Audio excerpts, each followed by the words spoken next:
महाराष्ट्र की राजनीति की पटकथा में अभी एक और मोड़ आना बाकी है। कहानी शुरू होती है जून माह में। भोपाल में पीएम नरेंद्र मोदी ने शरद पवार की पार्टी पर अपने भाषण में कहा था कि एनसीपी के नाम पर करीब 70,000 करोड़ रुपयों के घोटालों का आरोप है। ऐसा एक भी क्षेत्र नहीं है जहां इस पार्टी ने घोटाला नहीं किया है। फिर स्क्रिप्ट में क्लाइमेक्स आता है। 2 जुलाई को अजीत पवार एनडीए में शामिल हो जाते हैं और महाराष्ट्र के डिप्टी सीएम पद की शपथ ले लेते हैं। इस घटना के बाद शरद पवार ने मोदी को एनसीपी नेताओं के भ्रष्टाचार के बारे में उनके बयानों की याद दिलाते हुए कहा था कि प्रधानमंत्री ने एनसीपी और उन सभी लोगों को बरी कर दिया है जिनके खिलाफ उन्होंने आरोप लगाए थे। पवार ने कहा, मुझे आज खुशी है कि उन्होंने एनसीपी के कुछ सहयोगियों को कैबिनेट में जगह दिलवाई है। यह दिखाता है कि भ्रष्टाचार के खिलाफ लगाए गए आरोप तथ्यात्मक नहीं थे। इसके लिए मैं उनका आभारी हूं। अभी शरद पवार और भाजपा के बीच वाक युद्ध चल ही रहा था कि कहानी में एक नया ट्विस्ट आ जाता है। 1 अगस्त को प्रधानमंत्री नरेंद्र मोदी को पुणे में लोकमान्य तिलक राष्ट्रीय पुरस्कार से सम्मानित किया जाना है और इस कार्यक्रम में शरद पवार को बतौर मुख्य अतिथि आमंत्रित किया गया है। साथ ही समारोह में डिप्टी सीएम अजीत पवार भी उपस्थित होंगे, जिनके ऊपर केंद्रीय जांच एजेंसियों के कई मामले पहले से चल रहे हैं।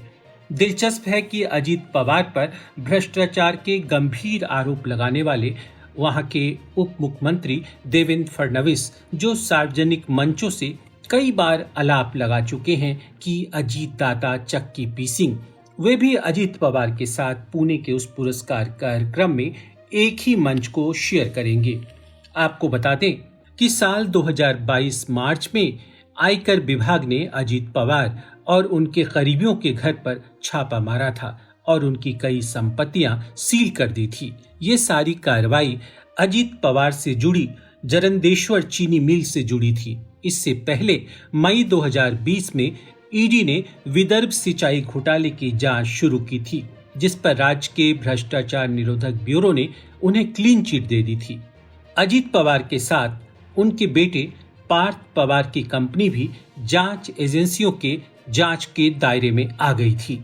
राज्य सहकारी बैंक घोटाले में ईडी ने अजीत पवार और उनकी पत्नी सुनेत्रा पवार पर आरोप पत्र भी दायर किए थे। इसके अलावा 2 साल तक जेल की सजा काट चुके छगन भुजबल भी अजीत पवार के साथ शिंदे मंत्रिमंडल में मंत्री बने हैं, जिन पर नई दिल्ली के महाराष्ट्र सदन निर्माण में कथित घोटाले के आरोप लगे हैं, जिन्हें बाद में मुंबई सेशन कोर्ट से बरी कर दिया गया। पर एंटी करप्शन ब्यूरो ने महाराष्ट्र सदन घोटाले में भुजबल और उनके परिवार के खिलाफ सबूत होने का दावा किया है।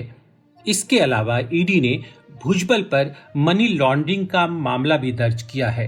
शिंदे मंत्रिमंडल में मंत्री बनाए गए धनंजय मुंडे के खिलाफ 2021 में एक महिला से रेप के आरोप भी लगे थे और पुलिस में इसकी शिकायत भी दर्ज कराई गई थी, लेकिन बाद में ये शिकायत वापस ले ली गई। शरद पवार के राइट हैंड माने जाने वाले प्रफुल्ल पटेल को मोदी सरकार में मंत्री बनाए जाने की संभावना है। उन्हें स्टील मंत्रालय मिलने की भी बात चल रही है, पर ईडी ने उनकी यूपीए सरकार के दौरान केंद्रीय विमानन उड्डयन मंत्री रहते हुए 70,000 करोड़ के 111 विमानों की खरीद और एयर इंडिया और इंडियन एयरलाइंस के विलय पर जांच बिठा रखी है। पटेल पर आरोप है कि 2008-2009 में उनके एविएशन लॉबिस्ट दीपक तलवार के साथ बेहद निजी ताल्लुकात थे, जो एक उस वक्त विदेशी एयरलाइंस की मदद कर रहे थे, जिनसे दीपक को कथित तौर पर 272 करोड़ रुपए मिलने की बात की गई थी। इससे एयर इंडिया को भारी नुकसान उठाना पड़ा था।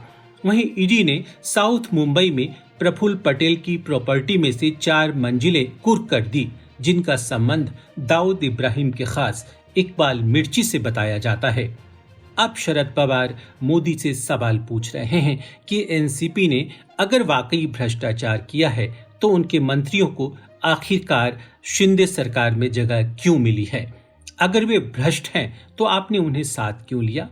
दिलचस्प है कि मोदी ने अपने भाषण में खास तौर पर सिंचाई घोटाले का जिक्र किया था, जिसके तार अजित पवार से जुड़े हैं। दिलचस्प है कि इस बार जब अजित पवार ने डिप्टी सीएम पद की शपथ ली तो ना प्रधानमंत्री नरेंद्र मोदी का उन्हें बधाई संदेश मिला और न ही केंद्रीय गृह मंत्री अमित शाह का। आपको याद दिला दें कि जब 2019 नवंबर में अजित पवार ने उप मुख्यमंत्री पद की शपथ ली थी, तब मोदी और शाह दोनों ने उन्हें बधाई दी थी। इसके अलावा भाजपा के राष्ट्रीय अध्यक्ष जेपी नड्डा की ओर से भी उन्हें बधाई संदेश मिला था, पर इस बार अजित पवार को भाजपा के केंद्रीय नेताओं की ओर से कोई भी बधाई संदेश प्राप्त नहीं हुए। वैसे भी महाराष्ट्र के मुख्यमंत्री एकनाथ शिंदे अजित पवार को डिप्टी सीएम बनाए जाने से खासे नाराज बताए जाते हैं। अब देखना दिलचस्प रहेगा कि 1 अगस्त को मंच पर पीएम मोदी के साथ जब चाचा भतीजा यानी शरद पवार और अजित पवार एक साथ नजर आएंगे तो उनके समीकरण मंच पर कैसे दिखेंगे। साथ ही भ्रष्टाचार के खिलाफ जंग छेड़ने वाले मोदी से पवार ने भ्रष्टाचारियों पर कड़ी कार्रवाई करने की खुली चुनौती दी है। हमारी वीडियोस को देखने के बाद लाइक और सब्सक्राइब करना बिल्कुल ना भूलें।